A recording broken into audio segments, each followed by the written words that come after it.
Hello everyone, আসসালামু আলাইকুম। Welcome to Labna's daily blog. তো তোমরা সবাই কেমন আছো? আশা করি তোমরা সকলেই ভালো আছো এবং আমি আলহামদুলিল্লাহ ভালো আছি।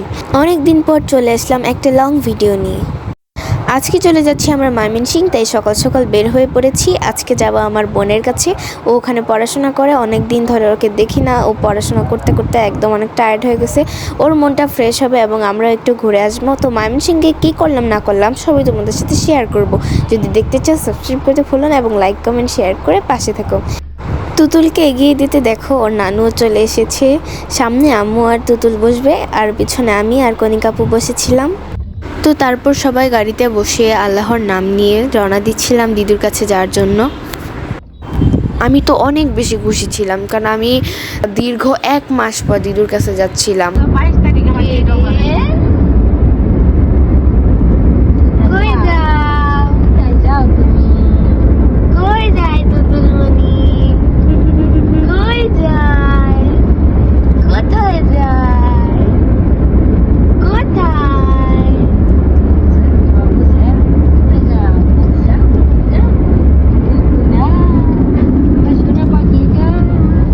ওনারা দাদি নাতিন মিলে ভিডিও করেছে আবার।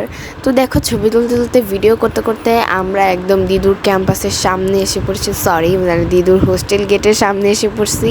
আমি স্ট্রং আছি, জার্নি করতে পারি, বাট অনেক দিন পর গাড়িতে উঠায় একটু দুর্বল হয়ে পড়ছিলাম। আমি পুরো রাস্তা একদম ঘুমাইতে ঘুমাইতে আসছি, তাই আর কোনো ভিডিও ক্যাপচারই করতে পারি নাই। আর হোস্টেলের মেন গেটটা পার হওয়ার পরপরই তো আমি মনে মনে টাইম কাউন্ট ডাউন করতেছিলাম যে আর কতক্ষণ লাগবে। আর এখন তোমরা ভিডিওতে যেই হোস্টেলটা দেখতে পাচ্ছ এটা হচ্ছে বয়েজ হোস্টেল, আর একটু সামনেই গার্লস হোস্টেল, সেখানে হচ্ছে আমার বোন থাকে। আর এটা হচ্ছে গার্লস হোস্টেলের সব গার্লসদের পার্সোনাল একটা পার্ক। এখানে শুধু গার্লসরাই অ্যালাউ। এখানে কিছু কিছু গার্লসরা তো এসে পড়াশোনাও করে, আবার শাড়ি পরে সুন্দর সুন্দর পিকও ওঠা যাবে, কারণ পরিবেশটা অনেক বেশি সুন্দর।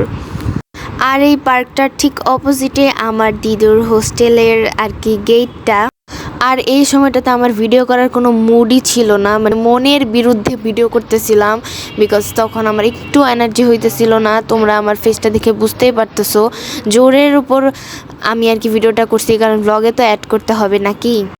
আর আসতে না আসতেই দেখে আমাদের পুচি বুড়োর জন্য কতগুলো গিফট কিনে রাখছে।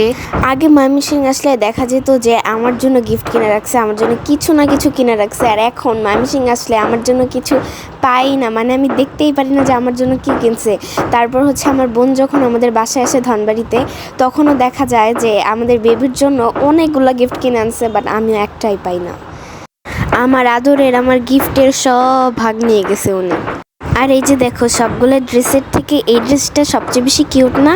পুকি একটা ড্রেস, এত কিউট, কালারটা আরও বেশি সুন্দর। আমার তো মনে হয় পিঙ্ক কালার সব কিছুই পুকি।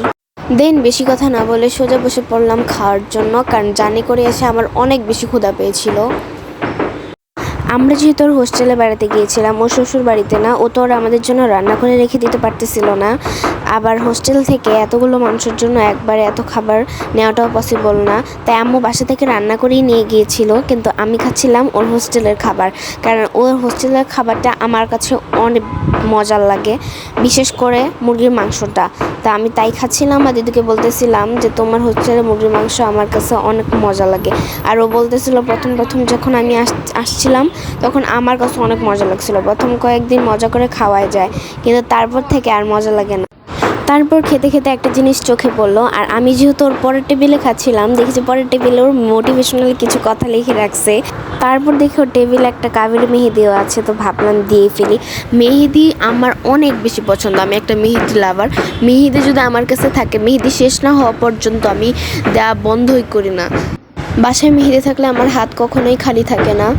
একটা ডিজাইন দেব, সেটা উঠতে না উঠতে আবার আরেক ডিজাইন দেব, আবার ওইটা উঠতে না উঠতে তার উপর দিয়ে আবার দিব। তারপর আমরা কিছুক্ষণ আড্ডা দিয়ে রেস্ট নিতে গিয়ে সবাই ঘুমিয়ে পড়েছিল, আর ঘুমাতে ঘুমাতে প্রায় বিকাল 5টা বেজে যায়। তারপর আমরা রেডি হয়ে একটু বাইরে বেরোই ফুচকা খেতে, কারণ দিদুর হোস্টেলের পাশে একটা ফুচকা মামা আছে, যার ফুচকা খেলে তোমরা জাস্ট পাগল হয়ে যাবে, এত বেশি মজা। আমি শুধু খাই না, আমি প্রত্যেকটা বার সেখান থেকে ফুচকা খাই, আর প্লাস হচ্ছে ওইখান থেকে প্যাক করে বাসায় নিয়ে আসি, বাসায় এসে আমি আবার খাই।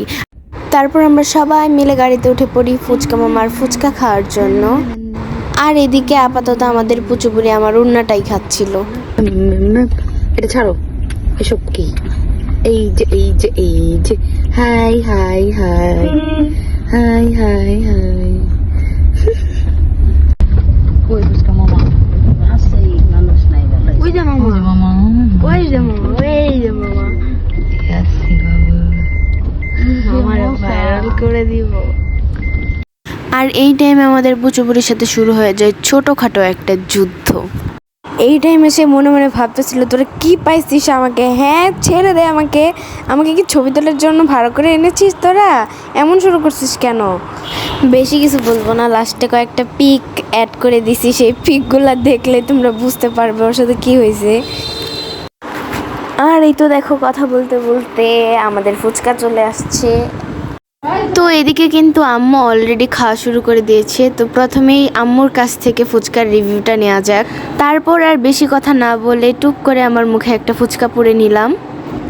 আসলে এই মামার ফুচকা হচ্ছে সব সময় মজা হয়। এই মামার হাতে জাদু আছে, এত বেশি মজা। তোমাদেরকে লোকেশনটা বলে দিই, এটা হচ্ছে ময়মনসিংহ কমিউনিটি বেসড মেডিকেল কলেজের হোস্টেল গেট থেকে একটু সামনে আগালেই হচ্ছে এই মামার ছোট্ট একটা ফুচকার দোকান। আর তার এই ছোট্ট ফুচকার দোকানে অনেক মজার মজার জিনিস পেয়ে যাবেন আপনারা। এই মামার ফুচকার টকটা অনেক বেশি মজা, তাই আমি বসে বসে ফুচকা শেষ করে টকটাই খাচ্ছিলাম। আর আমি শুধু ফুচকা না, ভেলপুরিও খেয়েছিলাম। ফুচকার ভেলপুরির মজায় মজায় ভাবলাম চটপটিও খাবো। তারপর চটপটি অর্ডার দিল অ্যান্ড আমি চটপটিও খাচ্ছিলাম। তারপর সব খাওয়া দাওয়া শেষে আমরা সবাই মিলে গাড়িতে উঠে পড়ি। এখন দিদুকে হচ্ছে দিদুর হোস্টেলের ভিতরে দিয়ে আসবো। আর তার মধ্যে আম্মু বলছিল যে প্যাকেটের চা কিনে দিতে।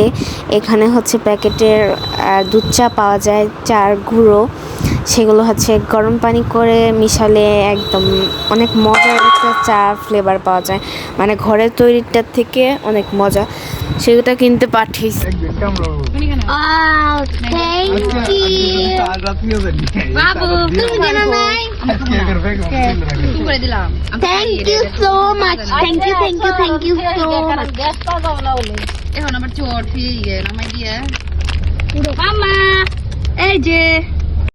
তারপর দিদু আমাদের চারজনের জন্য 4টা আইসক্রিম কিনে আনে। আর আইসক্রিমের প্যাকেটটা খুলে তো আমি পুরো সারপ্রাইজড হয়ে গেছি যে এইটা তো পুরো আমের একটা শেপ দেওয়া। আইসক্রিমটা অনেক ঠান্ডা থাকায় আমি ভালোভাবে খেতে পারতেছিলাম না, বাট ঠান্ডা একটু ছাড়ার পর আমি একটু টেস্ট করে দেখি আইসক্রিমটা অনেক বেশি মজা ছিল। মানে আমি আইসক্রিমটা থেকে পুরা পাকা আমের টেস্ট পাইতেছিলাম।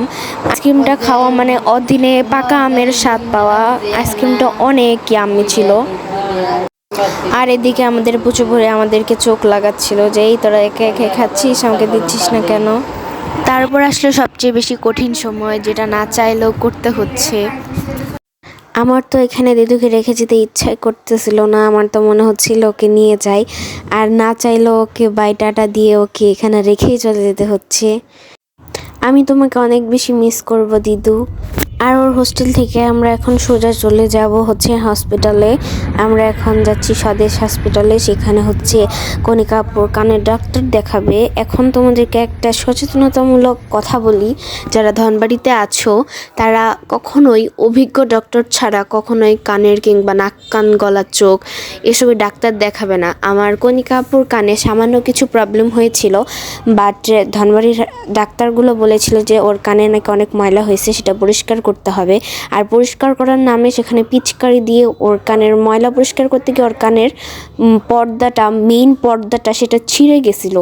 আর আলহামদুলিল্লাহ এই ময়মনসিংহ স্বদেশ হসপিটালের এই একজন অভিজ্ঞ ডাক্তারকে দেখি ওর কানের পর্দাটা আবার জোড়া লেগে গেছে, আর ও আগের মতো সুস্থ হয়ে গেছে। আর তারপর আমরা স্বদেশ হসপিটালে পৌঁছে গেলাম। আর এই দিন আমাদের একটা ভুল ছিল। আমার বোন যেহেতু মেডিকেল স্টুডেন্ট, এখানে আমাদের কোনো সিরিয়াল দিতে হয় না। ওর নাম বললে যে ও মেডিকেল স্টুডেন্ট তাই আমাদেরকে সাথে সাথেই ঢুকতে দেয়। বাট ওই দিন আমাদের বোন আমাদের সাথে ছিল না, তাই আর কি আমাদের প্রবলেম হয়েছে। ওই কারণে অনেক সময় বসে থাকতে হয়েছে। দেন ডাক্তার দেখাইছি আমরা।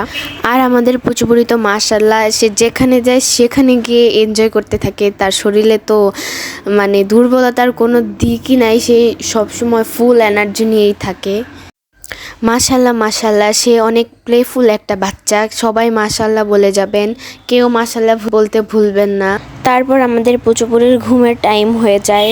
তার ঘুমের টাইম হলে তো তাকে আর খুঁজেই পাওয়া যায় না, আর তাকে খুলে নিয়ে একটু ঘুরলে বেড়ালে সে অনেক ভালোভাবে একদম কমফোর্টলি ঘুমাইতে পারে। আর ওকে কুলে নিলে এত বেশি ভালো লাগে, একদম বুকের সাথে মিশে থাকে, মানে কি যে বলবো, একদম একটা কুটু বাচ্চা।